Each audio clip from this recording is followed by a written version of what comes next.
Muslimin muslimat yang dirahmati Allah sekalian.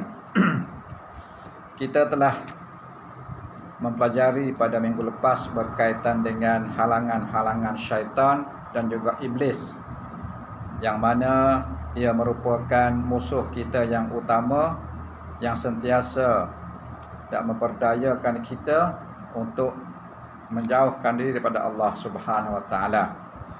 Mudah-mudahan dapatlah kita ambil sikit sebanyak manfaat daripada kita dan bermuzakarah pada minggu lepas, agar kita dapat menjauhi daripada godaan-godaan syaitan, insya-Allah. Untuk malam ini kita sambung lagi berkaitan dengan halangan-halangan tersebut yang masih lagi merupakan halangan untuk kita taat pada Allah Subhanahu Wa Taala, iaitu halangan berbentuk hawa nafsu kita sendiri. Yang mana kita kena ingat nafsu ini ialah sentiasa mengajak kita supaya menjauhkan diri pada Allah Subhanahu Wa Taala, dan nafsu juga ialah perkara yang boleh merosakkan kita. Nafsu yang dimaksudkan itu ialah nafsu yang jahat, nafsu ammarah.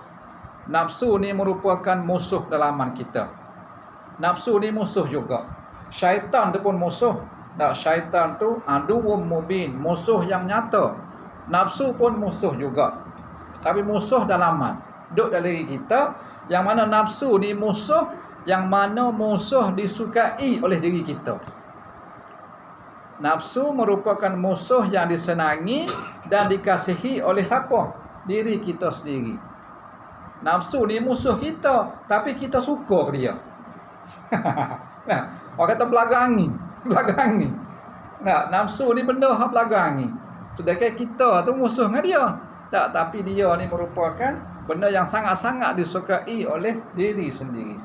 Sebab itulah kita kena ingat nafsu ni dia sentiasa menjadikan manusia ini sama ada ke arah baik ataupun ke arah jahat. Sebab tu ulama-ulama dia membahagikan nafsu ni kepada beberapa jenis. Nafsu hak jahat sekali, nafsu ammarah dia panggil. Nafsu ammarah ni sentiasa mengajak manusia ke arah jahat. Nafsu yang kita kena lawan hak ni lah. Nafsu ammarah, nafsu yang jahat, nafsu yang mendorong kita untuk melakukan perkara-perkara yang dimurkai oleh Allah Subhanahu Wa Taala. Ni nafsu hak jahat sekali. Dah, engkau sikit yang kedua, tinggal nafsu lawamah dia panggil. Nafsu lawamah ni nafsu yang mana tak molek juga. Tapi bila kita ada nafsu ni, dia ada sifat nyesal sikit. Menyesal. Hak salih tak nyesal gapo dah. Amarah ni, dia ikut hawa nafsu. Dia buat benda tu yang marah. Dia tinggal benda tu yang larang. Nafsu amarah. Nafsu lawamah ni ada nyesal sikit. Allah, aku nyesal weh. Apa tak semaya. Sifat nyesal. Dah tidur malam, bangun pukul 8 pagi. Allah, tak subuh pula aku hari ni. Nyesal. Tak maya juga, tapi nyesal tu ada. Apalah aku ni. Nyesal tu ada. Allah, bangun pukul 8 pula. Mari pukul 8 dah. Allah. Esok tak maya juga. Tapi sifat menyesal tu ada. Dia panggil lawamah. Aku ni Allah ni puluh dah umur cucu ramad dah. Tak pergi sejik lagi. Ada sifat menyesal. Tapi tak pergi juga. Tak pergi juga. Tapi sifat menyesal tu ada. Ni dia panggil nafsu lawamah. Hak ni pun tak sih juga kalau boleh. Tak sih juga. Dah, yang ketiga ni okey sikit. Dia panggil apa? Dia panggil nafsu mulhamah. Mulhamah ni ada ilham.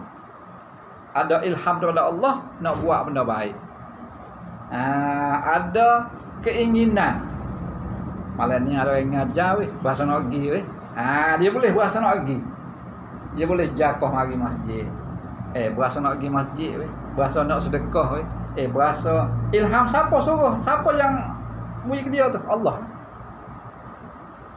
Bahasa nak bangun pagi weh. Pagi ni pergi masjid subuh sekali. Dia bahasa. Dah, ini dipanggil nafsu mulhamah, yang mana dia ada ilham untuk nak melakukan perkara-perkara baik dan dia boleh melakukannya. Dan yang keempat ulama kata nafsu mutmainnah.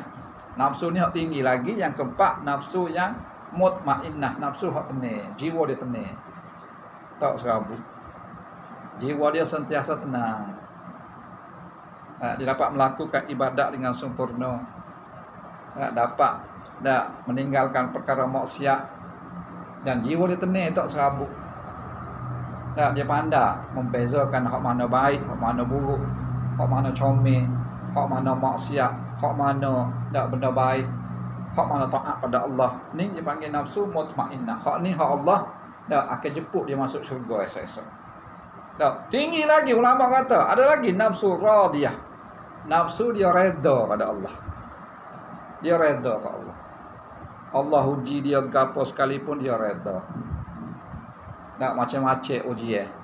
Ujian berbentuk kesakitan, ujian berbentuk kesusahan, ujian berbentuk serabut dan sebagainya. Ujian masalah tu, ujian masalah ni, ataupun ada apa-apa tak berkaitan dengan diri dia, dia redha. Ni nafsu dia panggil nafsu radiyah. Hak tinggi lagi ulama kata nafsu mardiyah. Nafsu ni hak Allah pula redha dia. Tadi kita redha Allah, ni Allah redha. Dia Allah redha kan. Redha ni Allah puas hati. Tak, kalau kita ada kali, kita tokek, ada kali, kita redha, kita puas hati. Oh, kawan puas hati nak kali kawan. Itu dia panggil redha. Jadi Allah redha. Hak ni hak tinggi sekali. Dan paling tinggi sekali ulama kata nafsu kamilah. Nafsu kamilah ni hak suci sekali. Tak ada benda-benda kotor diri kita. Dan dia sentiasa ingat pada Allah, sentiasa zikir pada Allah, sikit-sikit Allah, dan dia hati dia terikat pada Allah Subhanahu taala. Ni hak paling tinggilah. Darjat orang paling tinggi nafsu kamilah. Cuma kita boleh ambil saning, tujuh kategori saning, cuma kita nak kalau boleh kita buat nafsu yang pertama yang keluar, nafsu ammarah dan nafsu lawamah. Kita buat ni. Hak pertama ni pun kita dok perai dah. Nafsu ammarah, nafsu yang sentiasa mengajak kita untuk melakukan benda-benda yang benda-benda jahat. Jadi kita cara dia lah kita sentiasa kena didikkan nafsu kita. Nafsu ni Imam Ghazali kata dia serupa dengan macam kuda hak liar. Kalau mu tak pandai nak didik kuda liar, akan jadi liar kuda. Tapi kalau mu pandai, akan jadi jinak. Begitulah nafsu kita. Nafsu setiap manusia. Nabi kata aku sendiri pada nafsu, tapi aku boleh kontrol nafsu aku. Di kita ni ada syaitan, ada malaikat di kita. Dia berebut. Nafsu tak boleh ke siapa. Kalau boleh ke malaikat, alhamdulillah. Kalau boleh ke syaitan, rosaklah diri kita. Oleh itu kita kena pandai kontrol nafsu, terutamanya kita kena sentiasa didik nafsu sehingga ia cenderung kepada kebaikan. Didik. Sebab dia akan dikontrol, akan disokong oleh syaitan ni, iblis ni.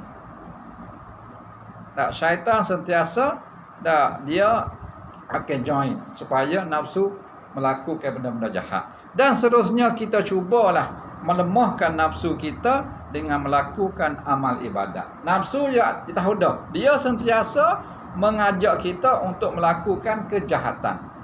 Oleh itu nak lawan dia, kena lemah dia. Lemah nafsu tu dengan kita perbanyakkan amal ibadat pada Allah.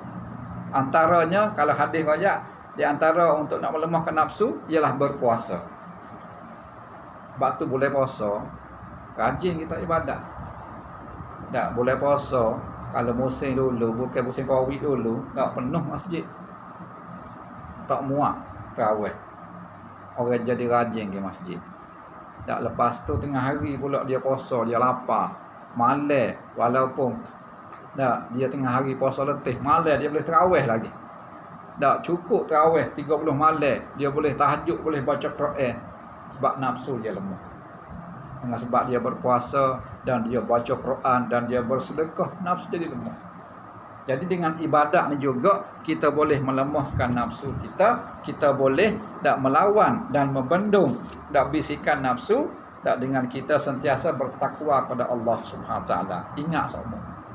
Sentiasa ingat takwa pada Allah, bahwasanya Allah sentiasa bersama kita. Ittaqullah haitsuma kunta. Bertakwalah pada Allah di mana sahaja kamu berada. Kita kena melawan hawa nafsu kita. nafsu mengajak ke arah tak comel, kita kena tak mencegah, kena sekat. Kena lawan nafsu kita. Tak, walaupun nafsu ini tak, dia kadang-kadang dia nak benda halal juga, tapi benda halal hak doa. Nafsu juga tu. Tak, benda haram sekat salah. Benda haram, benda halal berpada-pada. Jangan doa, boleh puasa tak? Boleh puasa. Kita pergi bazar Ramadan tak? Bazar Ramadan. Tengok kau makan ni, habis kita beli. Nafsu lah tu. Nafsu lah tu. Nampak tak ayam percik beli. Nampak tak gapo lagi kabu beli. Nampak ayam, nampak macam-macam kita beli. Nampak sup pula. Kalau air pula, habis jenis air kita beli. Itu nafsu. Benda halal belaka tu. Tak, benda halal belaka, tapi nafsu kita. Lah kita balik rumah, tak makan-makan. Tak, membazir. Kita buang begitu sahaja. Ini dia panggil nafsu, yang mana dia goda kita supaya kita lebih-lebihkan benda halal. Jadi kita kena lawan. Tak. Dan di antara cara lagi ialah kita kena sentiasa meminta bantuan kepada Allah Subhanahu Wa Taala. Minta supaya Allah jaga kita dan kita boleh tunduk kepada Allah Subhanahu Wa Taala. Seorang itu tidak meminta bantuan Allah dan tidak bergantung kepada nafsu kepada Allah dalam menangani hawa nafsu dia. Kita kena minta pada Allah. Di antara doa yang kita boleh amal, doa ni senang. Kalau kita ingat, kita baca semua, Allahumma inni a'udzubika min munkaratil akhlak wal a'mal wal ahwa. Bahasa Melayu, ya Allah Tuhanku, aku minta berlindung denganmu daripada akhlak hak tak comel, daripada amalan hak tak comel, daripada nafsu hak jahat. Minta gitu. Kadang-kadang orang ni perangai dia huduh. Kadang-kadang amalan dia tak comel. Sebab apa? Daripada nafsu dia sendiri. Jadi kita minta tu hakik tangan, ya Allah, mintalah aku, ya Allah. Aku minta padamu, ya Allah, supaya menjagalah aku daripada benda-benda yang tak comel, ya Allah. Perangai aku huduh buailah, ya Allah. Dan amalan aku huduh buailah, ya Allah. Dan nafsu aku hak tak comel membuailah, ya Allah. Minta pada Allah Subhanahu Wa Taala. Jadi dengan kita minta pada Allah Subhanahu Wa Taala, mudah-mudahan kita akan dijaga oleh Allah dan kita dapat menghindar daripada melakukan perkara-perkara keburukan. Sebab memang hijau nafsu dah. Hijau nafsu ni dia sentiasa mendorong, nafsu amarah tadi mendorong kita melakukan benda-benda yang haram dan benda-benda yang maksiat. Ia belakang ni ada satu hadis Nabi cerita ketika Allah dia cipta syurga. Allah cipta syurga siap. Lepas tu Allah suruh malaikat kita tengok. Wahai malaikat, mau kita tengok syurga ni. Syurga aku dak cipta ni. Malaikat kita tengok. Ya Allah, kejut malaikat. Ya Allah, syurga betapa nikmatnya, tak nak royak. Tak terkata nikmatnya syurga ni. Tak, lalu Allah pun pagarlah syurga sana dengan benda-benda hak tak berlagu angin dengan nafsu. Tu Allah pagar syurga. Allah pagar syurga dengan perkara yang tidak suka oleh manusia. Maka Allah suruh malaikat kita tengok pula. Wahai malaikat, kita tengok syurga semula. Tak, malaikat kata, ya Allah, kalau mau pagar lagu ni, aku takut ramai tak boleh masuk syurga. Sebab nak masuk syurga ni, kita kena lawan dengan benda hak tak nafsu kita suka. Lepas tu Allah cipta neraka pula. Tak, wahai malaikat, mungkin tengok neraka tu, aku cipta tu. Tak, maka malaikat kata, ya Allah, begitu dahsyatnya neraka, takut. Tak, kalau manusia tengok, nascaya sorang tak boleh masuk neraka. Lalu Allah pagar pula neraka dengan benda hak belagak angin dengan nafsu. Nafsu suka. Wahai malaikat, mungkin tengok ke neraka tu. Setelah malaikat kita tengok, ya Allah, dia kata, setelah mempagar dengan benda-benda hak disukai oleh nafsu manusia, aku takut manusia ramai masuk neraka, ya Allah. Ayat kata nak masuk syurga ni benda hak kita kena lawan dengan nafsu. Nak masuk neraka benda hak suka dengan nafsu. Oleh itu kita buat gapo hari-hari kerja kita cuba cek. Adakah aku buat ni? Tak, aku buat amalan aku buat ni, adakah benda ni nafsu aku suka ataupun nafsu aku tak suka? Kalau nafsu aku tak suka, itu amalan ke syurga. Kalau nafsu aku suka, takut-takut amalan ke neraka. Tak, nak bangun subuh malam-malam, pagi-pagi, sejuk-sejuk pula, tak suka nafsu. Tak suka. Kita boleh bangun, kita boleh mari masjid, itu amalan ke syurga. Tak nak sedekah, mikir saya kepitih ni. Tak nak sedekah, tapi kita sedekah juga walaupun nafsu tak suka, kita sedekah, itu amalan ke syurga.